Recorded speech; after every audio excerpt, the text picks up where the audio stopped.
Warm welcome to our wonderful Julie Burch.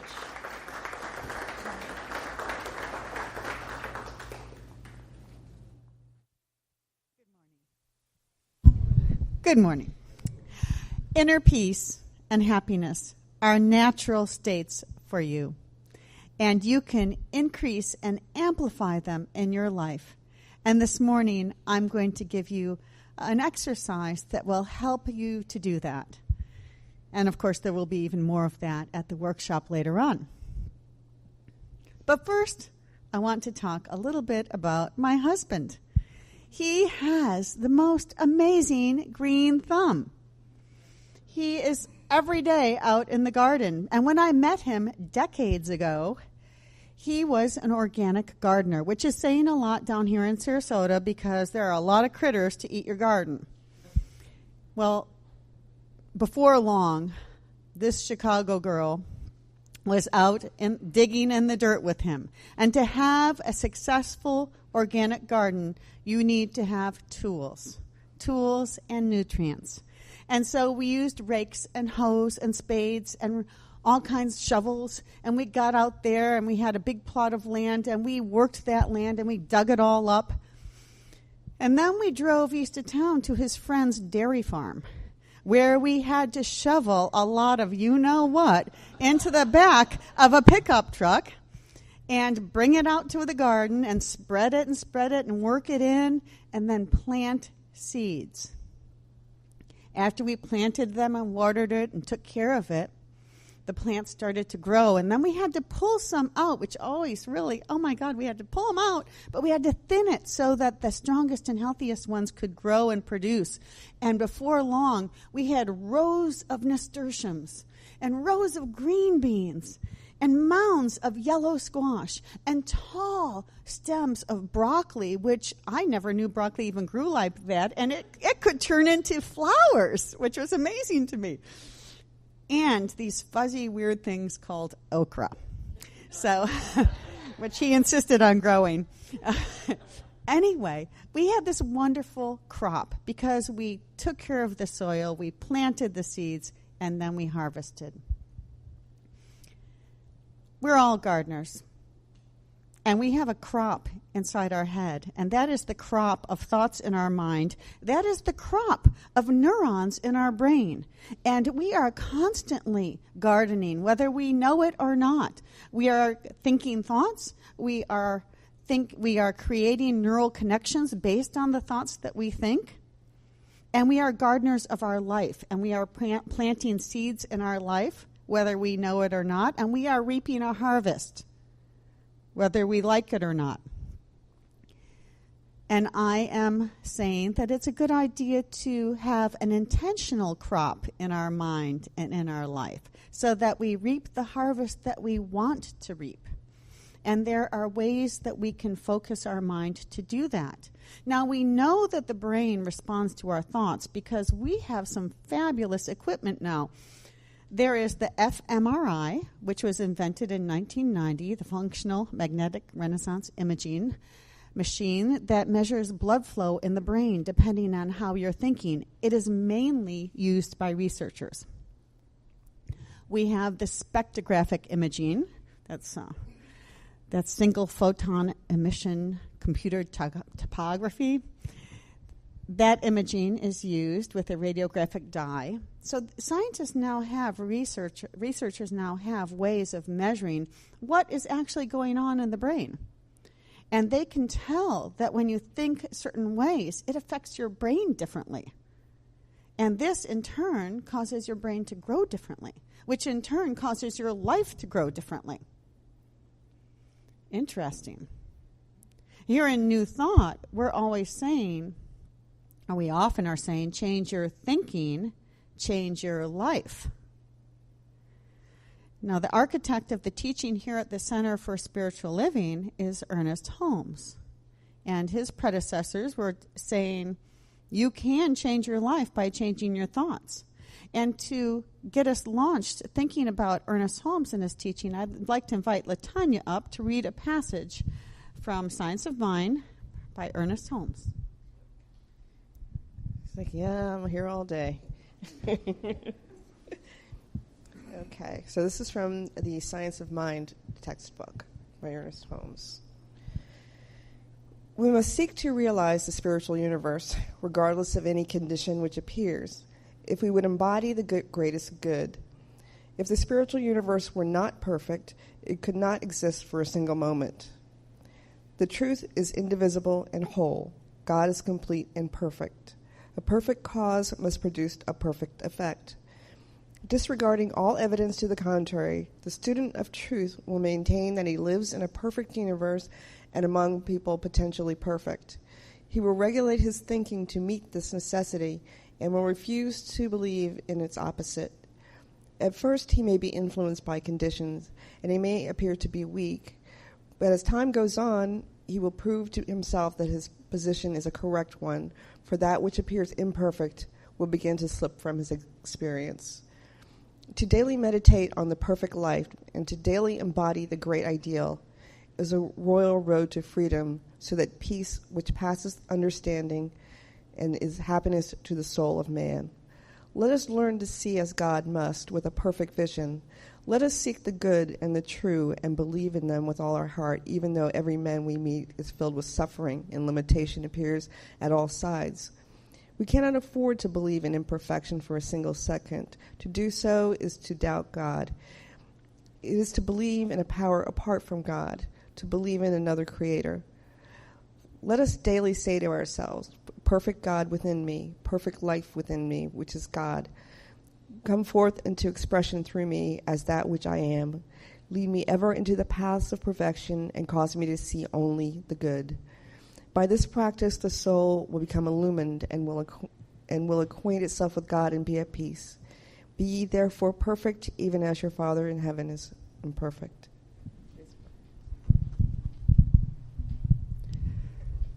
So Ernest is telling us to tend the garden of our thoughts, because by tending the garden of our thoughts and meditating on peace and goodness, we are more likely to experience it in our conditions. Ernest Holmes didn't need an fMRI machine to know that thoughts are things and they are creative and that they have an effect on how we live our life, that they have an effect on conditions. He did not need those machines to know that, because he was tapping into a higher truth. There are many studies that Ernest would appreciate today. If he were alive today, I think he'd really enjoy the research that's being done. Research that's being done at Yale, Harvard, Johns Hopkins, and other research labs across the country that is revealing that when we take the time to meditate or to think good thoughts, changes are happening. We are improving our attention, our focus and concentration. We are changing the structure and function of our nervous system. We are changing, there's a little almond-shaped bit deep in the brain, and it's part of the limbic system called the amygdala, and that is wired into our fight and flight response. You notice how when you are perhaps driving down the road and something, maybe there's a car and you just suddenly brake. You brake before you even notice the car, because that little piece of your brain, that fight or flight piece, is tapping into all sorts of things, and it wires your response before you even think about it. But some of us might have overactive fight or flight response because we have been in a hurried existence. We have been tapped into sources of bad news out in the universe, out in the world around us. Maybe we're listening to the news a lot. We can calm that down. Research shows that we can shrink that part of our brain. We can train our brain for positivity and peace. And research is showing us that. There is something called the negativity bias, and there was a paper written about that, it was about 2000 when it was published. And that paper shows that people have a tendency to remember negative things more than positive ones. People have a tendency to be on the lookout for more negative things. And it's assumed that this is because, as primitive people, we had to be on the lookout for the negative. Because if you didn't miss that tiger over there, if you didn't notice it, rather, if you missed it, you could get eaten up, right? But if you failed to notice a beautiful rainbow or a flower, that wasn't going to kill you. It might not make life as joyful, but you could survive without noticing that. The negativity bias makes us automatically lean toward a more negative frame of mind. And it is our job then to create more of a positivity bias in our brains through training our brains. Now, another way we're not like ancient people is we have a more sedentary lifestyle. And we know this, so we train our bodies. We train our bodies by taking them to the gym, or by riding our bike, or going for a good walk. We can also train our minds. And that's what the mindfulness training is all about. We train our minds. And that's what the spiritual mind treatment is about as well. Learning to train our minds to think differently. Neuropsychologist Rick Hansen says that about 2/3 of the neurons in our amygdala are wired for bad news. But he has a wonderful program. In fact, you can go to his website and sign up because you can get like a little, jewel in your inbox regularly. He says we need to learn how to take in the good, to really stop and experience it. Don't take it for granted. For example, this beauty behind me, so much beauty. And if you see a bird walk by, to really not just, oh, there's a bird, but enjoy the beauty, enjoy the bird. Really stop and take it in. They say stop and smell the roses. But there's something to that. We want to really train ourselves to appreciate the positive in our life. There's a joke. It says, why is the horse so happy? Because he lives in a stable environment. Okay. I had to tell you it was a joke, just to make sure. Just in case. But that would be happiness dependent on conditions. And yet we are capable of happiness and peace independent of conditions. If we train our mind for happiness and peace, we don't have to have someone provide us a stable environment. In fact, when we have that portable happiness and peace, we can go into an environment that's not so stable, and we can be the light of stability and peace in that environment. And we can send ripples of good into that environment because of the presence that is possible for us to be. Science of Mind, which is what the Center for Spiritual Living teaches Science of Mind. Science of Mind has 3 main legs as a teaching. And the first and foremost is spiritual mind treatment, which is our affirmative prayer. The second one is visualizing, and there's a fabulous class you can take on that that's based on the work of Michael Beckwith. And the third one is meditation, the third leg. And there are different kinds of meditation, and I'm teaching mindfulness meditation today. And this was developed by Shinzen Young. Shinzen Young created a map, a chart. He gathered effective practices from around the world, and he plotted them on this chart. And he offers it up to us like a buffet.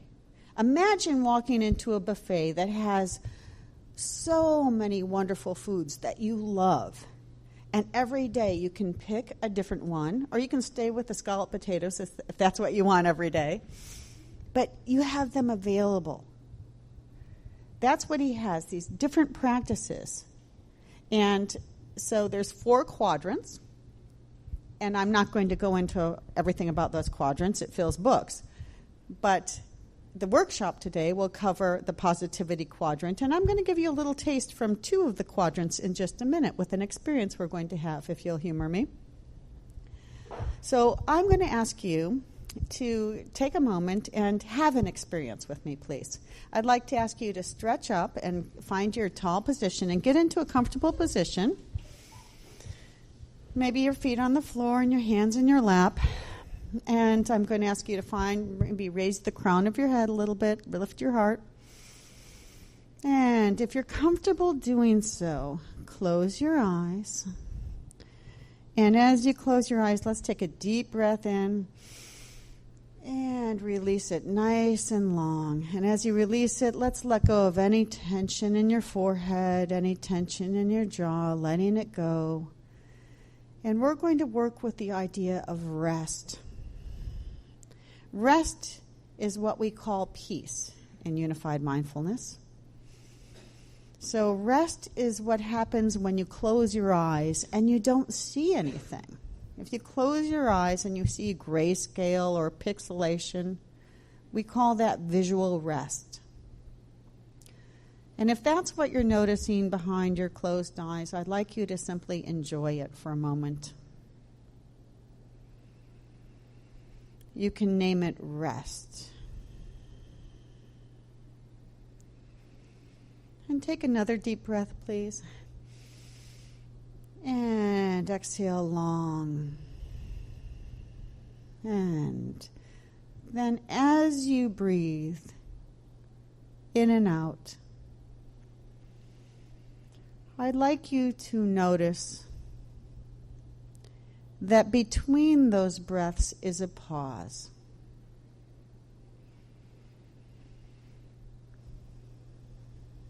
And that pause is rest.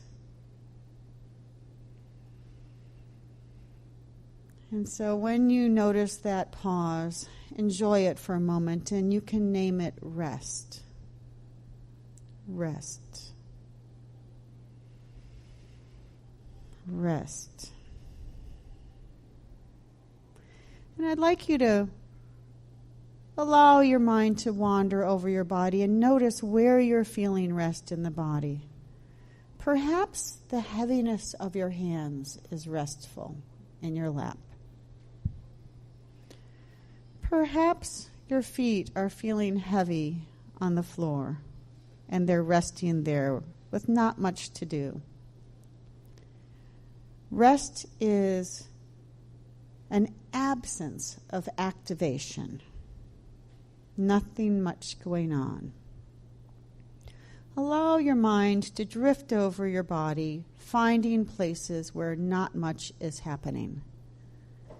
And you can label them rest. When you find a place that feels restful, stay with it for a few seconds. And say rest to yourself.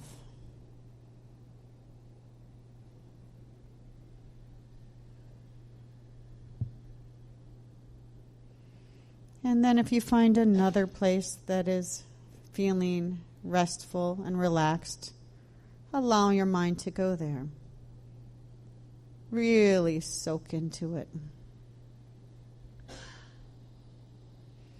Label it rest. And then let it go. Rest can be anywhere in the body, and it can be very subtle. Maybe it's just the rest you find in one of your toes.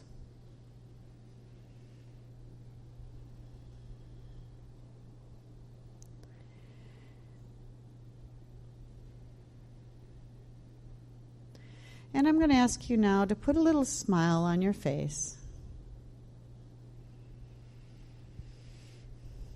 And while you're feeling rested, this would be a good time to bring to mind something that you're grateful for.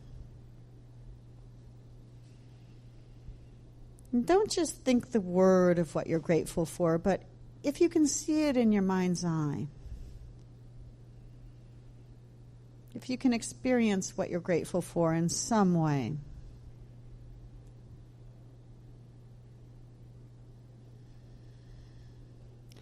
If thinking of what you're grateful for or putting that smile on your face brings any good feelings into your body, I'd like you to notice where you're feeling them.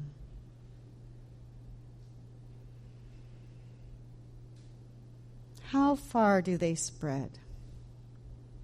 What does it feel like to feel rested and good?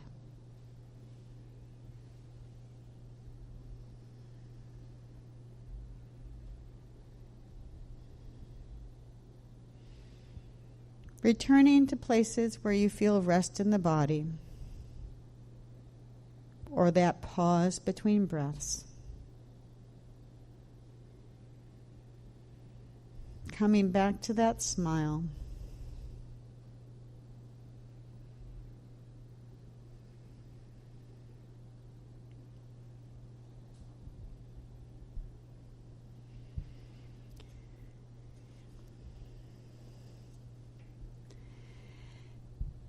And now, as we end this little period of experiencing intentional rest, gratitude, and pleasant feelings, know that you can keep them running in the background through the rest of our Sunday service, through the rest of your day. They're a natural part of who you are. And so let's take this knowing into prayer. We know that we are connected to a source of infinite peace, of infinite good. And as expressions of that source, peace and goodness are available to us. They are present at the core of who we are. And at any point through the day, we can stop and know the truth. We can stop and take a breath and feel the peace that's there inside. Take that pause and know that this is the truth of who we are. It's always there. We carry it with us. We cannot separate ourselves from it. It is in us, as us, and through us. And we're very grateful for knowing this. This is our truth. And we let it be so. And so it is. And so I invite you to open your eyes and keep that good running in the background. And there's more where that came from. And there's even a free program online if you'd like to know more about it. I'll tell you about it after the service. Thank you.